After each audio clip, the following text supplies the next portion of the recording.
Vous avez rencontré la représentante spéciale du secrétaire général des Nations Unies pour la Côte d'Ivoire. De quoi avez-vous parlé? Nous avons parlé de l'élection présidentielle. Il se trouve que j'avais déjà eu à connaître la représentante avant, donc nous avons parlé de tout cela. Mais nous avons parlé du processus électoral et des mesures prises, des mesures sécuritaires, de tout le processus électoral, des acteurs de l'élection.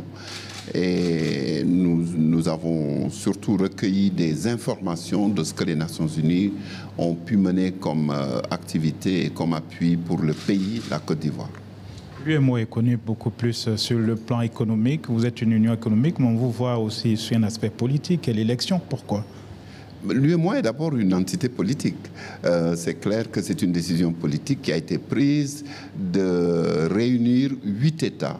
8 États, les 8 États francophones de l'Afrique de l'Ouest, plus la Guinée-Bissau. C'est cela, l'UEMOA. Et ensuite, pour en faire des États qui travaillent vers un destin commun, puisque c'est l'un de nos slogans et un de nos objectifs. Et donc, il n'y a pas de surprise qu'il y ait un intérêt pour la chose politique, puisque l'UEMOA est une entité politique également. Alors, quel sera le process de cette observation de l'Union de l'UEMOA? Comme j'ai dit tout à l'heure avec Madame la représentante, il s'agit de députés qui ont l'expérience du processus électoral. Dans leur pays d'abord parce qu'il fallait battre campagne pour être élus, mais ensuite parce qu'ils ont mené beaucoup de missions d'observation dans les pays de l'UEMOA.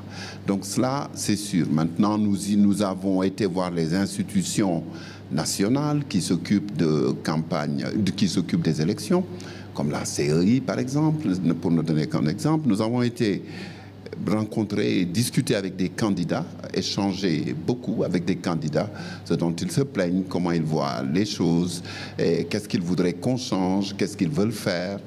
Mais nous irons également dans le reste du pays, de Korogo jusqu'à Abidjan. Nous serons dans ces zones-là pour assister au vote.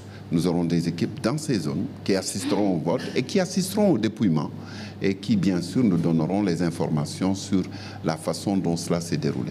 Alors, pour terminer, l'appel de l'UEMOA à l'endroit des populations pour comprendre le rôle des observateurs, surtout observateurs non ivoiriens.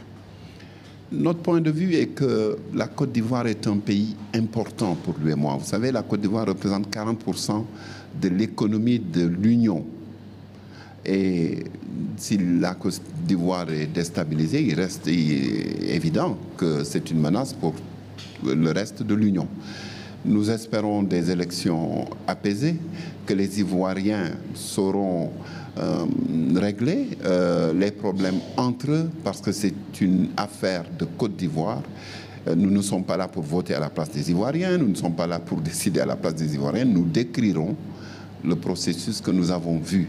Mais nous espérons voir un processus d'apaisement et un processus de réconciliation, un processus d'entente pour que la Côte d'Ivoire continue d'être ce qu'elle a toujours été, le moteur de l'économie de l'Union.